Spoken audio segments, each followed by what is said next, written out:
नमस्कार।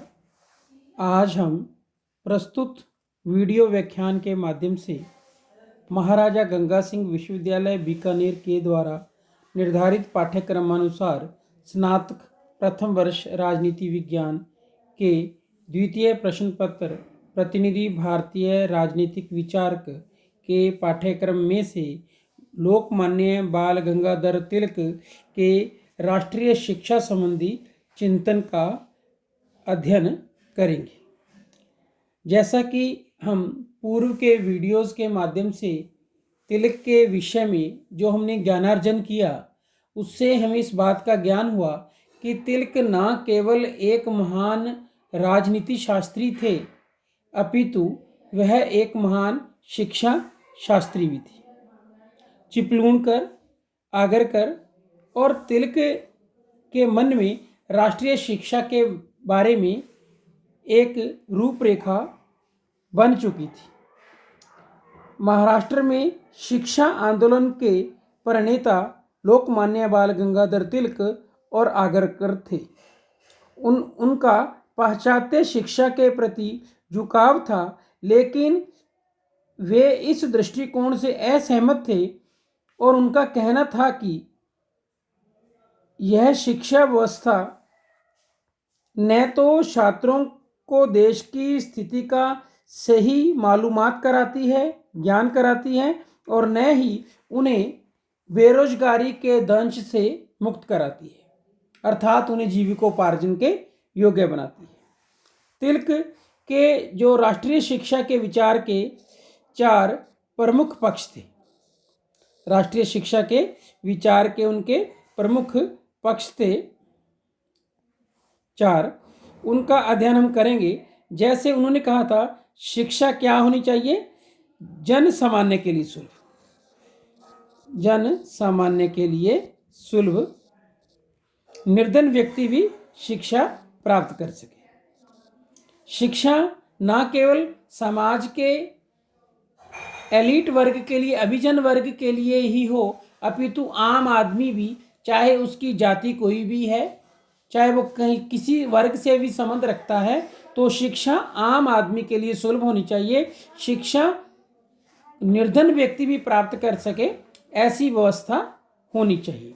दूसरा, राष्ट्रीय शिक्षा के बारे में उनका जो विचार था वो यह था कि जो शिक्षा है वो देने वाला कौन हो? भारतीय।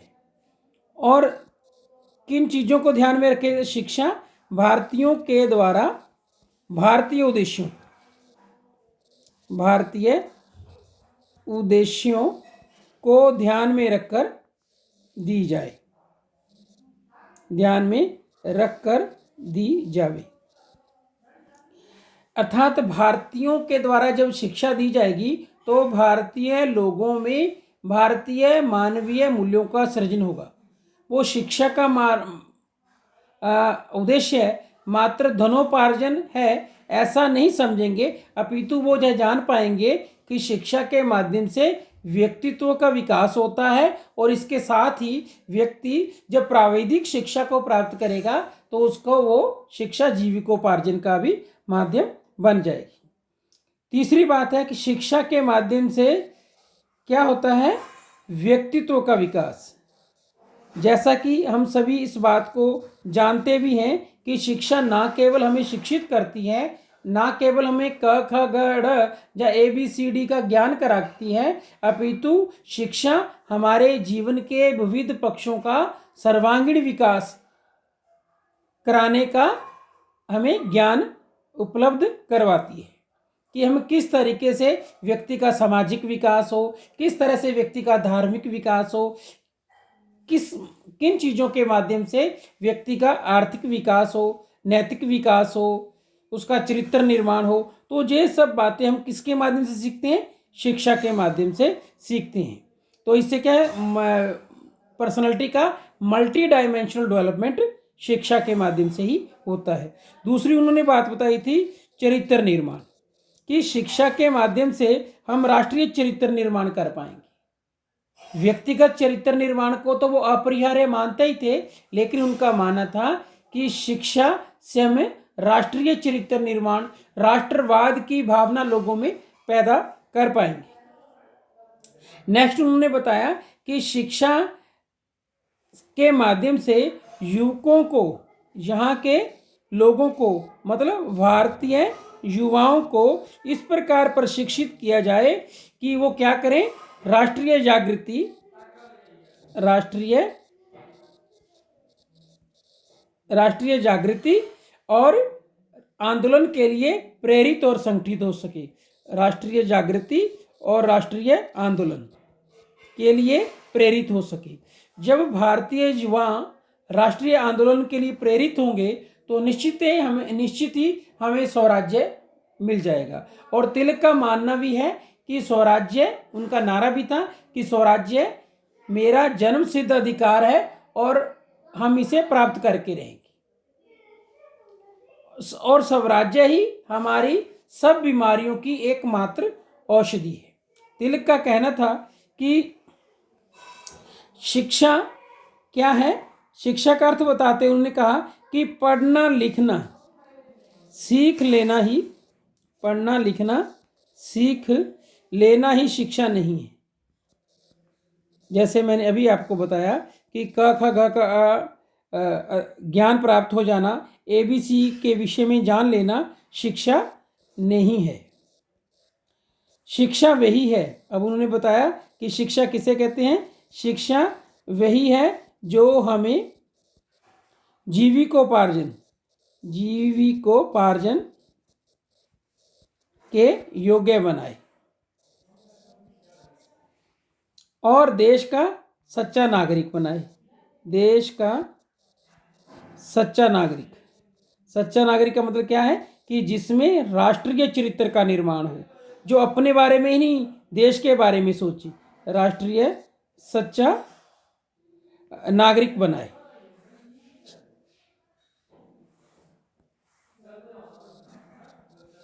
नागरिक बनाए और हमें पूर्वजों का ज्ञान और हमें पूर्वजों का ज्ञान तथा अनुभव दे,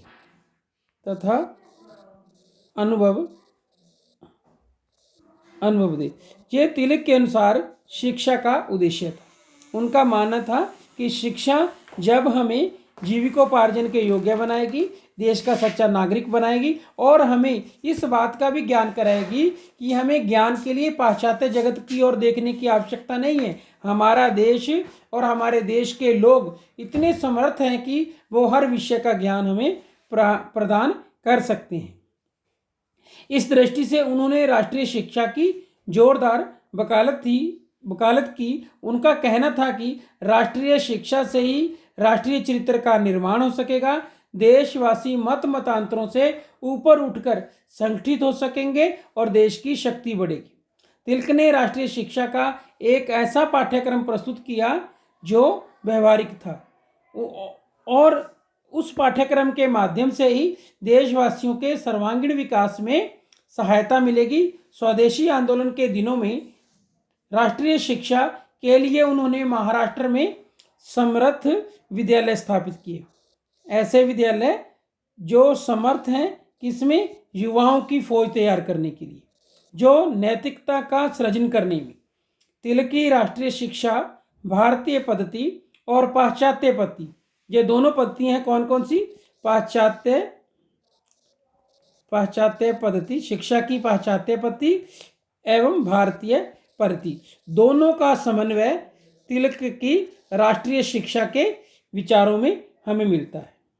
अब हम देखेंगे कि तिलक के राष्ट्रीय शिक्षा के पाठ्यक्रम में मुख्यतः कौन कौन सी बातें शामिल थी। इसमें हम देखेंगे नंबर 1, औद्योगिक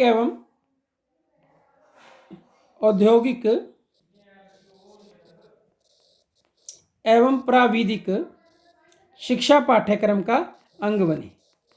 प्राविधिक शिक्षा, अब जब प्राविधिक शिक्षा आम आदमी प्राप्त करेगा तो उससे क्या होगा, उसकी बेरोजगारी दूर हो जाएगी, उसकी गरीबी दूर हो जाएगी। जब उसे काम करना आ जाएगा तो काम किसके माध्यम से सीखेगा, वो शिक्षा के माध्यम से सीखेगा। और तिलक का तिलक के अनुसार शिक्षा का जो वास्तविक उद्देश्य है वह यही है कि शिक्षा व्यक्ति को जीविकोपार्जन के योग्य बनाए।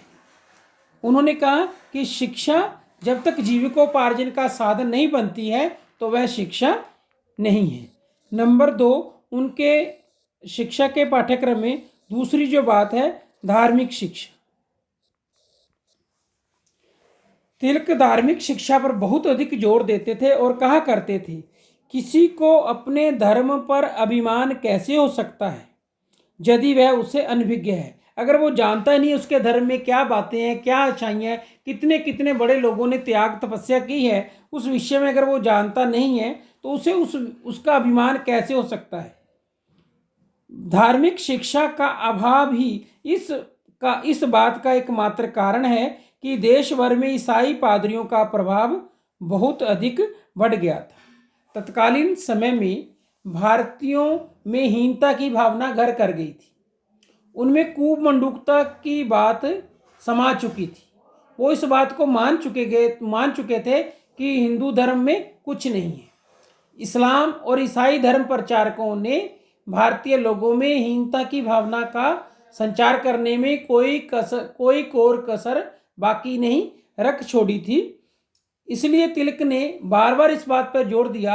उन्होंने गणपति महोत्सव और शिवाजी उत्सव का आयोजन कर लोगों में प्रेरणा भरी और इस भाव का संचार किया कि हम किसी से कम नहीं। तिलक का उन लोगों से मतभेद था जो कहा करते थे कि धर्म के कारण ही झगड़े बढ़ते हैं, जबकि तिलक की मान्यता थी कि धार्मिक शिक्षा झगड़ों और पारस्परिक कलह को दूर करने का सबसे अधिक सर्वश्रेष्ठ मार्ग है। धार्मिक शिक्षा से ही भारतीयों में अनुशासन और अतीत के प्रति सम्मान का भाव पैदा होगा। जब हमें ऐसी बातें बताई जाएंगी, शिक्षा के माध्यम से ऐसे एग्जाम्पल हमें समझाए जाएंगे, ऐसे संदर्भों में हमें ज्ञान उपलब्ध करवाया जाएगा जिनके माध्यम से हमारा सम्मान हमारे पूर्वजों के प्रति, उनके अनुभव के प्रति बढ़ जाएगा। तीसरी बात, उन्होंने राष्ट्रीय शिक्षा के पाठ्यक्रम में शामिल करने की बात कही है कि शिक्षा का जो माध्यम हो, शिक्षा का माध्यम क्या हो? मातृभाषा। उन्होंने कहा कि जो ज्ञान हम 20-25 वर्ष की तपस्या के बाद प्राप्त करते हैं अंग्रेजी भाषा के अंतर्गत, वही ज्ञान अगर मातृभाषा में दिया जाए तो व्यक्ति 7-8 वर्ष में ही उस ज्ञान को प्राप्त कर सकता है। अंग्रेजी हमें सीखनी ही है, पर उसकी शिक्षा अनिवार्य करने का कोई कारण नज़र नहीं आता है। उन्होंने कहा किसी विदेशी भाषा को सीखने की ऐसी बाध्यता, इतना प्रभाव कि अंग्रेजी भाषा सीखनी ही सीखनी है, वो भारत के अतिरिक्त किसी अन्य देश में नहीं है। उन्होंने कहा कि अंग्रेजी भाषा का महत्व कम नहीं है, लेकिन मातृभाषा को प्रधानता और अंग्रेजी को गौण स्थान दिया जाना चाहिए। नेक्स्ट है कि एक राष्ट्रभाषा। अब देश की राष्ट्रभाषा एक राष्ट्रभाषा होनी चाहिए और एक ही लिपि। जैसे आप जानते हैं कि हिंदी हमारी राष्ट्रभाषा है और इसकी लिपि कौन सी है? देवनागरी। अतः वे पहले कांग्रेसी नेता थे जिन्होंने देवनागरी लिपि में लिखी हिंदी को राष्ट्रभाषा बनाने का सुझाव दिया था। वे जानते थे क्षेत्रीय भाषाओं के समर्थक अपनी अपनी लिपि पर जोर देंगे, अतः उन्होंने सारे के सारे देशवासियों से इस बात की पुरजोर अपील की कि वे अपने निजी हितों को छोड़कर अपने इलाके के, अपने क्षेत्र के हितों को त्याग कर समान लिपि की राष्ट्रीय आवश्यकता को स्वीकार करें। देवनागरी को यह स्थिति प्रदान की जाए।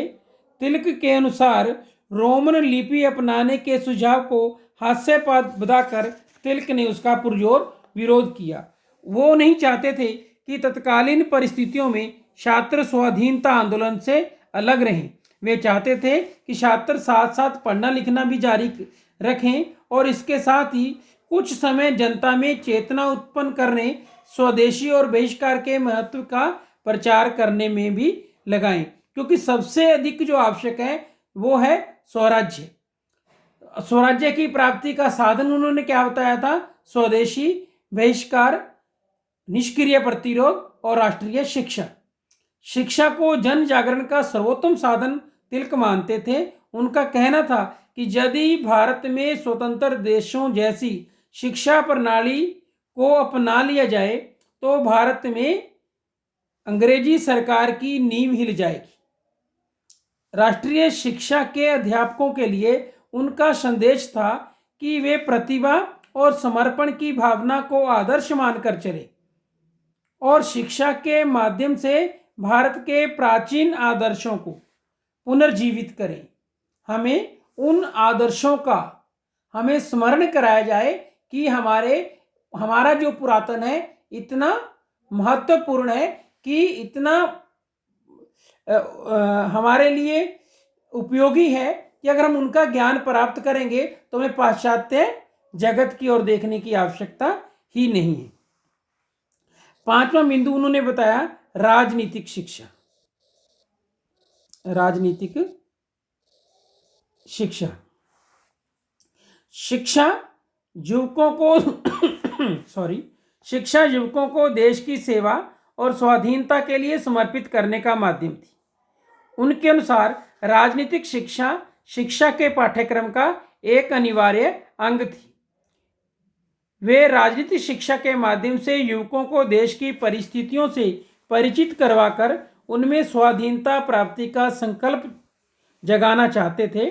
उनका ऐसा मानना था कि राष्ट्रीय शिक्षा के अंतर्गत शिक्षित युवक जन जागरण का कार्य भली प्रकार कर सकेंगे। जब तक हमें राजनीतिक शिक्षा प्राप्त नहीं होगी तो हमें देश की परिस्थितियों का ज्ञान कतई प्राप्त नहीं होगा। जब हमें पता लगेगा कि हम इतने महान देश के नागरिक हैं लेकिन अंग्रेजों के गुलाम बने हुए हैं, तो हमें अंग्रेजों से गुलामी की जंजीरों को तोड़ने का प्रयास करना होगा। जब हम इस बात को जानेंगे कि हमारा अतीत बहुत समृद्ध था, हमें भी समृद्ध होना है। नेक्स्ट उन्होंने बताया जनमत, जनशक्ति, जनसंपर्क तथा पत्रकारिता की शक्ति में विश्वास।